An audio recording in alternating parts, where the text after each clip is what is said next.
Урматтуу менин канал көрүүчүлөрү, мага жазылгыла, эгерде биринчи жолу көрүп атсаңыздар, жазылгандар болсо, эгерде сиздер эмки темаларды мен ошол сага жаздырайын деген ниетте болсоңуздар, менде Patreon бар, каналдын башкы сүрөтүнө Patreonго кирип, ошол жерден кандайдыр бир жол менен патрон болуп мага, анан ушул темаларды койсоңуздар болот. Ошол темалар боюнча изилдөө жүргүзүп, анан мен ушул видеону жазып берем. Негизи ушул бизде Кыргызстанда ушул QR менен каналыма жазылсаңар болот.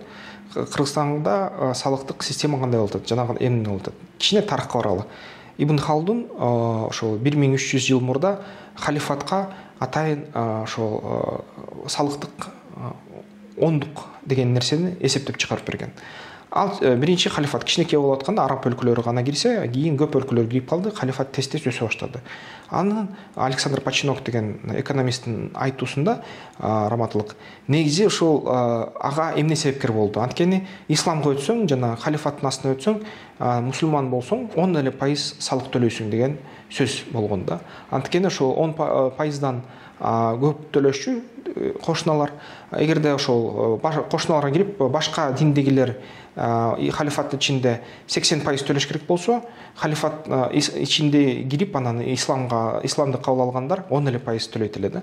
Ошон үчүн халифат тез өсүп кеткен, анткени көп элдер ушул шартта аябай экономикалык жактан аябай мындай кызыктуу деп эсептешкен да. Ошон үчүн ушундай Лафер кыйшыгы деп айтылган, кривая Лафер же болсо Ибн Халдун кыйшыгы деген формула келип чыкты. Ал формула боюнча эгерде салыкты аябай жогору кылыйсың, жалпы жашоо деңгээли аябай түшүп калат, анан салыкты жыйнай албай каласың деген түшүнүк келген. Салыкты ылдый кылсаң, мисалы үчүн 10% кылсаң, оптималдуу салык кылсаң, салыкты көп жыйнайсың, а бирок баягы эл 100% баягы төлөйт салыкты, анан өзүн аябай жакшы сезет, жашоо эл байыйт. Ушундай кандайдыр бир формуланы ойлоп чыгып, аягында ошол Лафер кыйшыгын деп эсептеп чыкты да. Эми Кыргызстан үчүн эсептеп чыгалы, негизи бизде ошол сиздерге маяна кошкондо, 100 сом маяна кошкондо, сиз үчүн негизи ишкана 117 төлөш керек болуп калат да. 117 сом төлөш, 100 сом болсо маянаңыз. Анын ичинде 17 сомду мамлекетке берет. 82 сом ошо негизи сиздин таза маянаңыз болуп түшөт. Бирок ал таза маянага дагы мисалы үчүн 10% бул деген жалпы киришелик салык менен үстүнөн коюлат. 10% мамлекетке төлөйсүңөр, түзмө-түз мамлекеттик бюджетке, 8% соцфондко төлөйсүңөр, анын ичинен 2% ушул ар кандай баягы фомс жана башка эмнелерге, уюмдарга төлөйсүздөр да, дары фондуна жана башкага.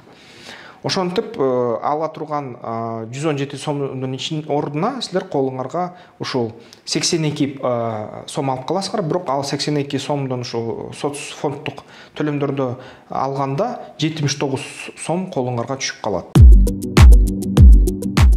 79 сом түшкөндө анын ичинен силер деген баягы күнүмдүк тиричиликке товарларды алсаңар, аяктын ичинде ЕАЭСтин дагы 12% пошлинасы бар, анын ичинен ушул импорттук НДСтер бар, сатуу салыгы бар. Ошон үчүн таза колуңарга 65 эле сом алып каласыңар да. Эгерде алсак, НДС мисалы үчүн импортко 12% түзөт Кыргызстанда, ЕАЭСтин ар кандай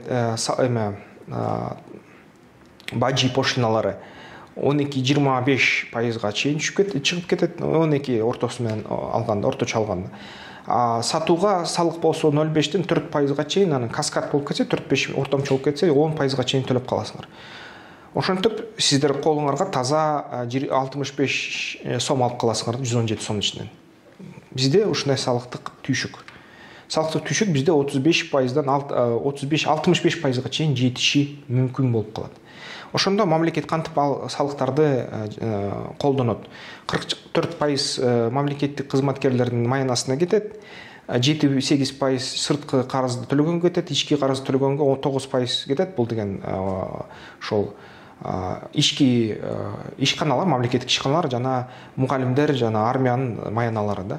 Анан 30% ошо региондордогу киришеси жок муниципалитеттерге кетет, айыл өкмөттөрүнө кетет, 30% мамлекеттик бюджет. Жана башка ошол иштерге кандап ошол акча кетип калат да. Бул деген негизи Кыргызстанда ошон үчүн 35-40% экономика көмүскө экономикада жүрөт. Мунун себеби ушул десе болот да. Анткени анык салыктык түшүк бизде 65%-га чейин чыгып кетет.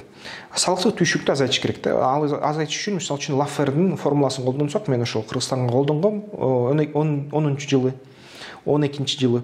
Мен ушу колдонсом бизге бүт салыктык түшүк 10 же 15%-дан ашпаш керек. Ушундай формула көрсөттү да, 10 же 15%-дан ашпаса, анда бизде көмүскөдөн 98% бүт ишкерлер жана жарандар чыгат, контрабандисттер азаят, баары ошол талыктар төлөгөнгө даяр болот.